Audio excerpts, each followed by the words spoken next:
Careful. నీ కూతురు గుండె ఆపరేషన్ అన్నావుగా, గవర్నర్ రిలీఫ్ ఫండ్. సార్ సడన్గా తీసుకెళ్ళండి.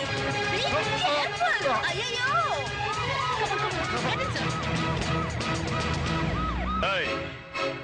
లోకల్ ట్రైన్డ్ గూండ్ నువ్వే ఇన్ని డ్రామాలు ఆడితే మిలిటరీ ట్రైన్డ్ మేజర్ ని నేనెన్ని డ్రామాలు ఆడాలి?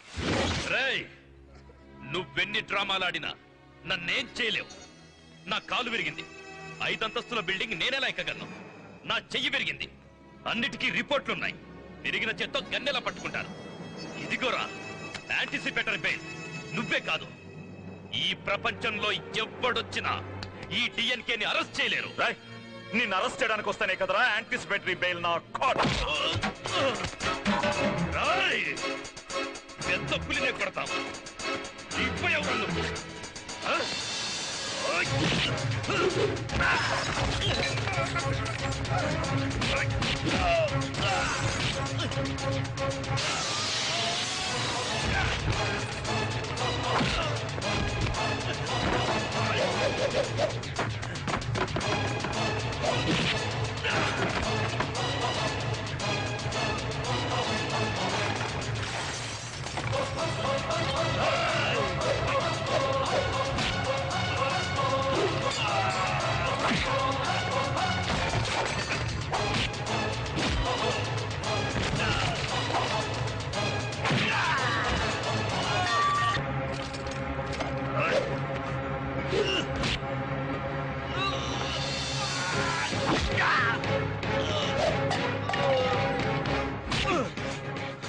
యాంటిసిపేటరీ బెయిల్ తీసుకుంటావా?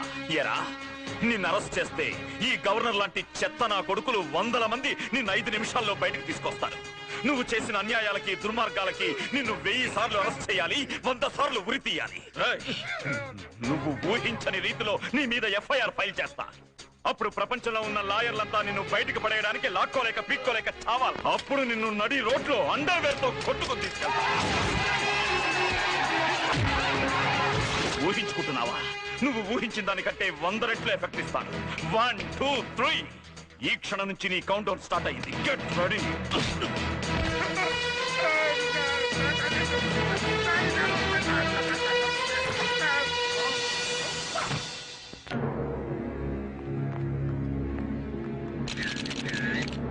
మీ నాన్నగారు నిర్దోషిగా విడుదలై బయటకు వచ్చారు. మరి మీరు రాజీనామా చేస్తారా? చూడండి, మీ అందరికీ తెలుసు చట్టం దృష్టిలో తప్పు చేసిన వాడికంటే చేయించిన వాడే పెద్ద నేరస్తుడని. కాబట్టే మా నాన్నగారిని అరెస్ట్ చేయాల్సి వచ్చింది. కోర్టులో ప్రెజెంట్ చేసే లోపల ఎవిడెన్స్ చనిపోవడం వల్ల మా నాన్నగారిని దోషి అని మా డిపార్ట్మెంట్ కోర్టులో ఆధారాలతో ప్రూవ్ చేయలేకపోయింది. కానీ ఆ ఎవిడెన్స్ డెత్ మాత్రం 100% యాక్సిడెంటల్ కాదు. It's a planned conspiracy. త్వరలోనే మా డిపార్ట్మెంట్ ఆ కాన్స్పిరేటర్స్ ని పట్టుకుంటారు. అప్పుడు దీని వెనుకున్న ప్రతి ఒక్కరూ శిక్షించబడతారు, ఇంక్లూడింగ్ మై ఫాదర్. నేను నిర్దోషినని ప్రూవ్ అయితే రాజీనామా చేస్తానన్నాడు గాని కొడుకు మాట మీద నిలబడమని చెప్పు. పదవంటే నాకు ప్రాణం. నేను పదవిలో లేకపోతే చచ్చిపోయినట్లే. అమ్మా, మీ నాన్న నిర్దోషని కోర్టు చెప్పింది పేపర్లు రాశాయి. ఇంకా ఎందుకురా ఆయన్ని బద్ధశత్రువులా శిక్షించాలని చూస్తావు? అమ్మా, ఆయన స్వార్థం కోసం సిన్సియర్ గా పనిచేసే ఒక పోలీస్ ఆఫీసర్ అన్యాయంగా బలైపోయాడు. అతని కుటుంబం రోడ్డున పడి భోరుమని ఏడుస్తాం చూడు. ఒక తప్పును కప్పుపుచ్చుకోవడానికి 100 తప్పులు చేస్తున్నారు. ఆయన కోసం నన్ను రాజీనామా చేయమంటున్నావే, ఎలాగమ్మా? లేదురా, ఆయన నువ్వు తప్పుగా అర్థం చేసుకున్నావు. నీ చెల్లెల విషయంలో మీ ఇద్దరి మధ్య ఉన్న గొడవల్ని ఆసరాగా చేసుకుని అపోజిషన్ వాళ్ళే అబ్బాయిని చంపేశారంట. ఆయన అంత ఘోరం చెయ్యర్రా. అలా అని తప్పే చేయరని అంటలేదు. 20 ఏళ్లుగా అనుభవించిన పదవి పోయేసరికి పిచ్చివారిలో తయారయ్యారు. ఆయన్ని చూస్తుంటే భయం వేస్తుందిరా. నా కోసం ఆయనకి ఆ పదవి వదిలేరా. అమ్మా, నీకెలా చెప్పాలో నాకు అర్థం కావడం లేదు. ఇది నీకోసమో నా కోసమో వదిలేయడానికి అది ఆడుకునే వస్తువో లేక మన ఆస్తో కాదమ్మా. ఎన్నో కోట్ల మంది ప్రజలు వాళ్ళ జీవితాల్ని బాగు చేస్తాననే నమ్మకంతో నాకు ఇచ్చిన బాధ్యత. ఆయన ఒక్కరి సంతోషం కోసం వాళ్ళందరికీ నేను ద్రోహం చేయలేనమ్మా. I'm sorry. నీకు పదవి పట్టిందిరా. నువ్వు మారిపోయావు. ప్రపంచంలో ఎవరైనా మారుతారు గాని నా కొడుకు మారడు అనుకున్నాను. నీకు తండ్రి కంటే పదవే ఎక్కువని ఇప్పుడే తెలిసింది. ఇలా అడగడం తప్పేనయ్యా, నన్ను క్షమించు. అమ్మా, డిఎన్కే బాగా పవర్ఫుల్ అయిపోయాడయ్యా. పై కమిటీ అని తెగ పొగిడేస్తుంది. ఈ పరిస్థితుల్లో ఏమైనా గెలిచామనుకో నా సీటు చిరిగిపోద్ది. ఇంకా ఈ స్టేట్ పాలిటిక్స్ డిస్కస్ చేయాలి. ఒకసారి రమ్మని ప్రైమ్ మినిస్టర్ కబుర్ చేశాడంట. ఇప్పుడు ఢిల్లీ వెళ్తున్నాడు. ఎందుకు రాపావు కుట్రై? చూడండి సార్, మీ కొడుకుని ఏం చేయలేక కోపంతో పిచ్చి కుక్కలా రాత్రి కారద్దం బలగొట్టి చేయించుకున్నారు సార్. మేము ఎంత చెప్పినా మత్తెక్కించుకోకుండా కుట్లేయించుకుంటున్నారు సార్. అదేమో మండిపోతుంది. డిఎన్కే ఏంటిది? ఇదేంట్రా మంట?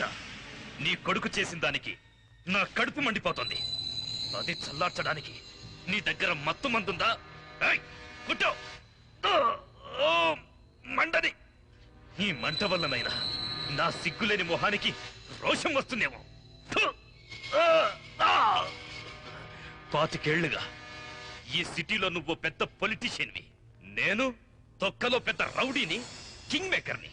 మనం ఉచ్చపోసుకోవడానికి వెళ్తే వెనక 10 మంది సెక్యూరిటీ. నిన్నగాక మొన్నొచ్చాడు వాడు. ఈ రోజు పోలీసులకు పెద్ద హీరో, ప్రజలకు నాయకుడు. మనలాంటి దొంగన కొడుకులకి ఏకులో మేకు. బాలగంగాధర్, నో, ఇంకా ఒక్క క్షణం కూడా నీ కొడుకును బతకనివ్వను. వాణ్ణి లేపేస్తా.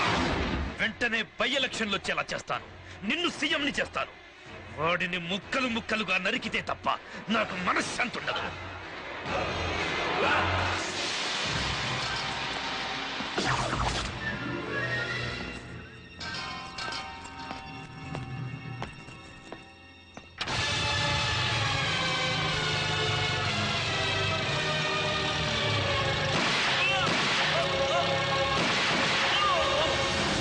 సూర్య, ఏమైందండి? ఏం లేదు, నువ్వు పడుకో. ఉండండి, మంచినీళ్ళు తెస్తాను.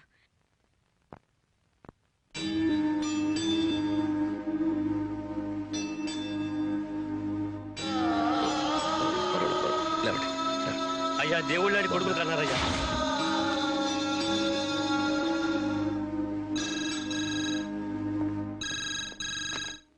హలో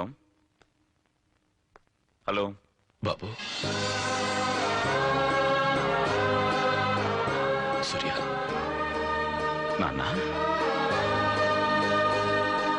నేనేరా? ఎలా ఉన్నావురా? బాగున్నాను నాన్న. ఏమైంది నాన్న?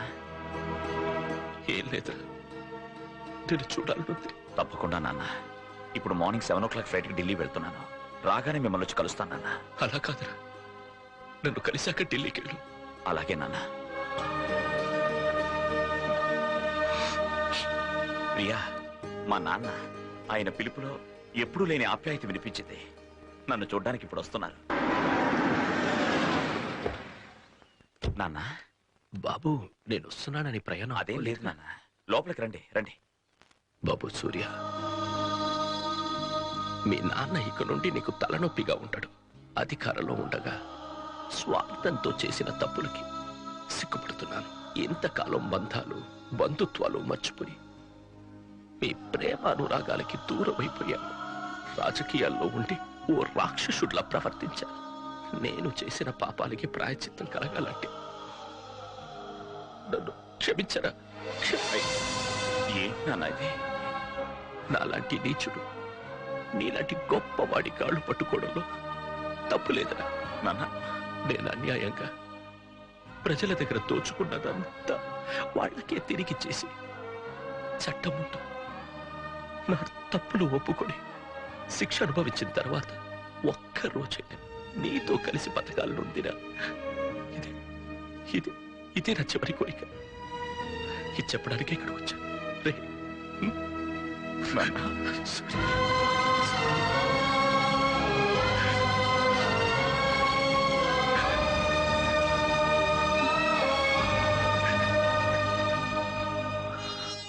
రామా.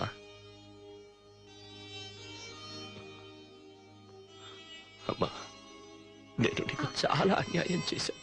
నన్ను క్షమించు. అలా అనకండి మావయ్య, నన్ను ఆశీర్వదించండి.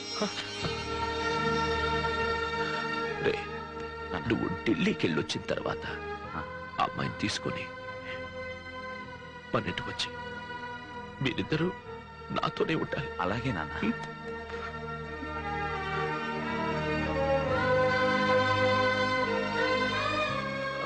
బాబు, ఒక మాట, ఆ డిఎన్కే విషయంలో జాగ్రత్త.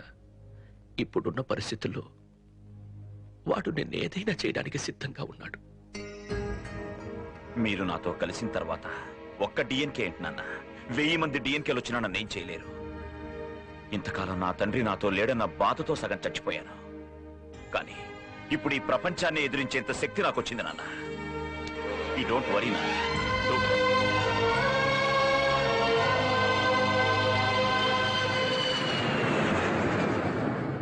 హలో,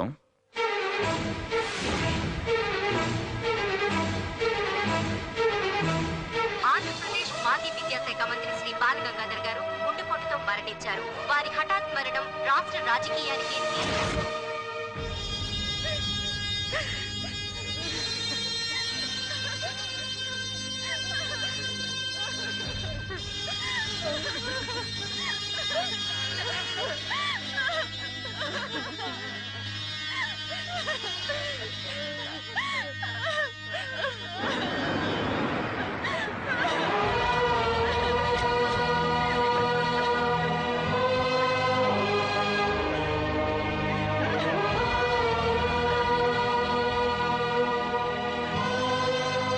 ఒక్కరోజు నీతో కలిసి బతకాలనుందిరా.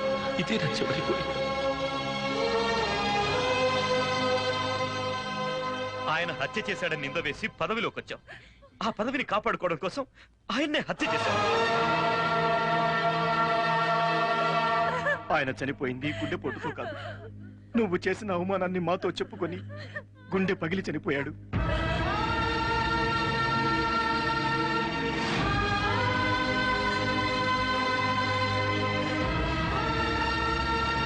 అమ్మా, అమ్మా, నాన్న, అక్క, చెల్లి అనే అనుబంధం నీకెక్కడుందిరా? పోయిన పదవి కోసం ఆయన మనసు ఎంత క్షోభపడి ఉంటే నీ దగ్గరికి వచ్చి అవమానం పారయ్యా. అమ్మా. కన్న తండ్రి కంటే మంత్రి పదవి ఎక్కువైందిరా నీకు.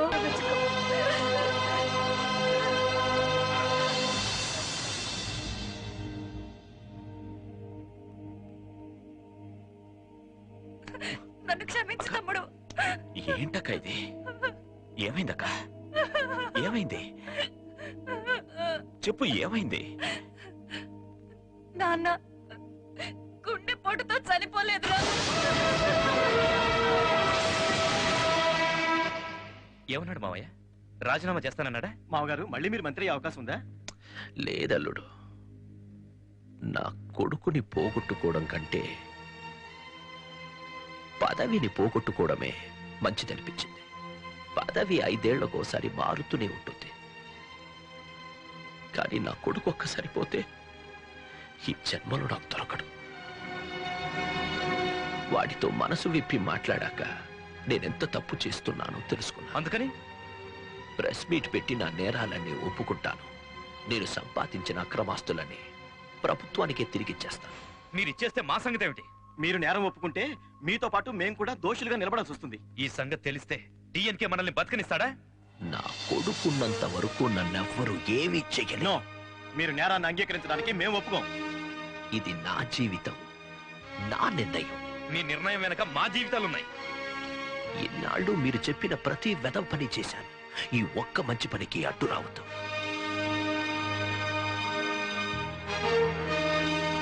మావయ్య, మమ్మల్ని కాదని వెళ్తే తిరిగి రాలేరు.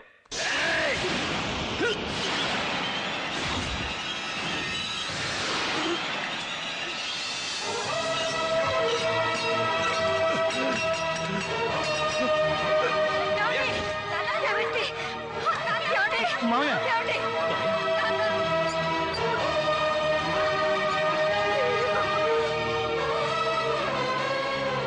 Is out of danger. దీనికి రెస్ట్ చాలా అవసరం. దయచేసి ఎవరు డిస్టర్బ్ చేయకండి ప్లీజ్. అలాగే అత్తయ్య, నేను చూసుకుంటాను. మీరు ఇంటికి వెళ్ళండి. తీసుకో.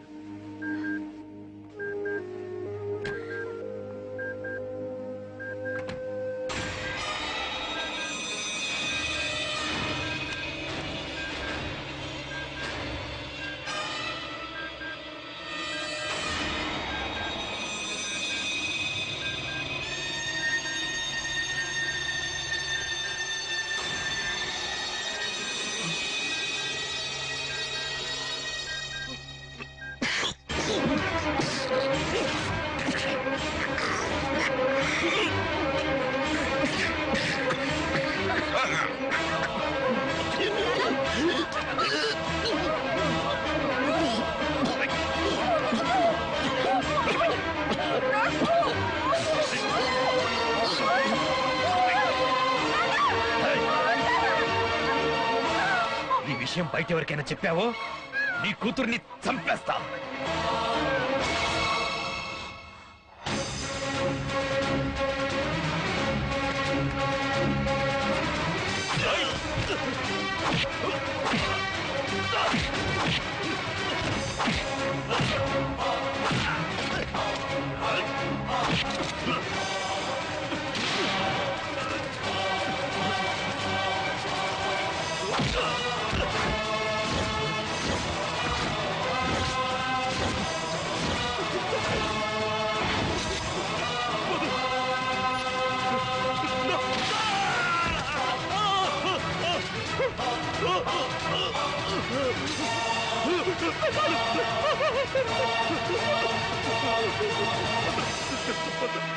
చెప్పదు ఆ డిఎన్కే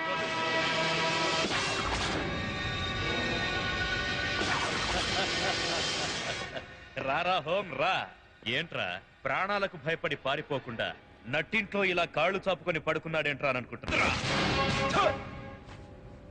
రై నువ్వన్నావుగా నన్ను అరెస్ట్ చేసి నడి రోడ్లో అండర్వేర్ తో పిచ్చి కుక్కను కొట్టినట్టు కొట్టి లాక్కెళ్తానని. రారా రా వచ్చి అరెస్ట్ చేసుకో. కానీ అది చూడ్డానికి ఈ సిటీలో ఒక్కడు కూడా ప్రాణాలతో ఉండడు. ఈ సిటీ మొత్తం చావు గంట కొడుతుంది. సరిగ్గా ఈ క్షణం నుంచి అరగంటలో అక్కడక్కడ బాంబులు పేలుతాయి. మరణ మృదంగంతో హోరెత్తిపోతుంది. ఏం చేసావు? అమాయకమైన ప్రజలకు ఏదైనా జరిగిందో? ఆపరా. ఎవడైనా తన చావుకి లక్షల మంది రావాలని కోరుకుంటాడు. కానీ ఈ డిఎన్కే తనతో పాటే లక్షల మంది చావాలని కోరుకుంటున్నాడు. ఆ కోరిక ఇప్పుడు నెరవేరబోతోంది. నువ్వు ఇంతవరకు ప్రజల్ని నాశనం చేయడానికి ఎన్ని మాస్టర్ ప్లాన్లు వేసినా అన్నిటినీ ఆపాను. ఇప్పుడు కూడా ఆపుతాను రా. ఎలా ఎలా ఎలా ఆపుతావు? బతుకమ్మ పండక్కి ప్రజాబంధువు డిఎన్కే కానుకగా 50 రూపాయలకే సెల్ ఫోన్లని కుప్పలు తెప్పలుగా పోయించి అమ్మించాను రా. అటు చూడరా. ఆ సెల్ ఫోన్లన్నీ ఇంకో అరగంటలో పేరుతాయి. కరెక్ట్ గా 11 గంటలకి. ఫోన్ చేసేవాడు, ఫోన్ తీసేవాడు, ఆ చుట్టుపక్కలున్న వాళ్ళందరూ మాడి మసైపోతారు. ఆ ఏరియానే శ్మశానం అయిపోతుంది. Powerful bomb PETM 1000 degree Celsius వేడి వేడి. చిన్న చిప్లు సెట్ చేశాను. ఇప్పుడెలా ఆపుతావురా? హలో, నేను హోమ్ మినిస్టర్ మాట్లాడుతున్నాను. సిటీలో ఏ ఒక్కరు కూడా డిఎన్కే మీద సెల్ ఫోన్లు వాడకూడదు. ఇమీడియట్ గా all TV channels, radios, total గా కమ్యూనికేషన్ మీడియాని అలర్ట్ చేయండి. హరియా కాపాడలేవు హోమ్. Cool down. ఒకటా రెండా మొత్తం 7 లక్షల సెల్ ఫోన్లు పేర్చాయి. ఇది చాలా చాలా హాట్ గురు. ఇప్పుడు నువ్వు చాలా చాలా లేటు గురు. హాస్పిటల్స్ లో, స్కూళ్లలో, ఆటోల్లో, బస్సుల్లో, రైల్వే స్టేషన్ లో, పెట్రోల్ బంకుల్లో, ఎయిర్పోర్ట్ లో అన్ని చోట్ల పేల్తాయి. ఈ సిటీయే ఆసియా ఖండంలో అతి పెద్దగా మారిపోతుంది.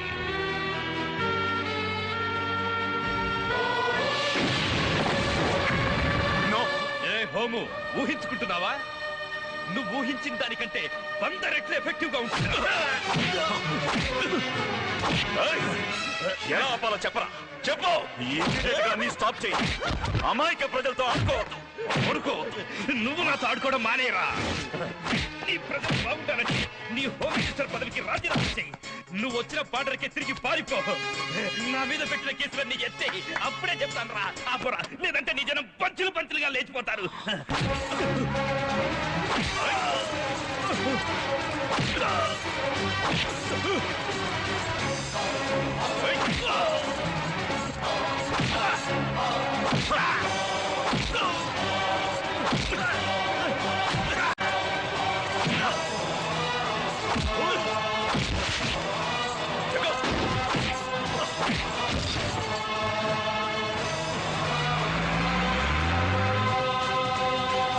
ఎక్కడికి తీసుకెళ్తున్నావు? నువ్వు రాజీనామా చేయడానికే? గవర్నర్ రాజ్భవన్ లో ఉంటాడు రా. నువ్వు నన్ను పోలీస్ స్టేషన్ తీసుకెళ్ళినా, కోర్టుకు తీసుకెళ్ళినా అక్కడ కూడా బాంబులు పేలుతాయిరా. ఊపిరి పీలిస్తే నిమిషానికి 1000 సార్లు నా ప్రజలు అంటావు కదరా. ఇప్పుడు భయపడి ఊరొదిలి పారిపోతున్నావు. ఏం బిల్డప్ ఇచ్చావా? ఏం బిల్డప్? నువ్వు నన్నేం చేసినా బాధ లేదురా. పెద్ద పుడింగాడివైన నిన్ను ఊరొదిలి పారిపోయేలా చేస్తున్నారు. అదేరా మాకు సంతోషం. నువ్వు ఒట్టి పిరికి పందవిరా.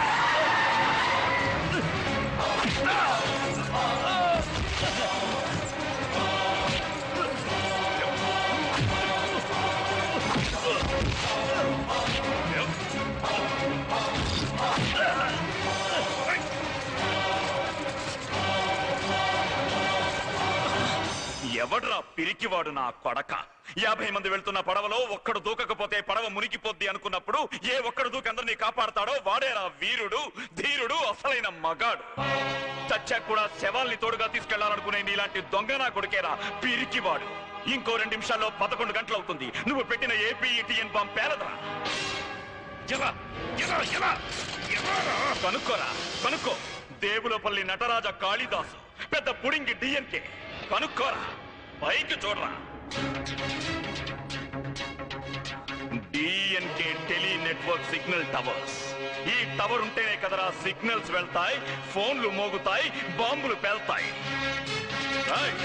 నువ్వు క్రిమినల్ వి. నువ్వేంత ఆలోచిస్తే నేను మిలిటరీ ట్రైన్డ్ మేజర్ ని, హోమ్ మినిస్టర్ ని. నేనెంత ఆలోచించాలరా నా కొడక. Have a nice journey. Good bye. నేను పోతున్నాను అనుకోవద్దు. 25 ఏళ్ల తర్వాత మళ్ళీ రక్తపాతం జరుగుతుంది. అప్పుడు తెలుసుకోరా ఈ డిఎన్కే మళ్ళీ పుట్టాడని. నేను డిఎన్కేని దొంగ నా కొడుకున్నా.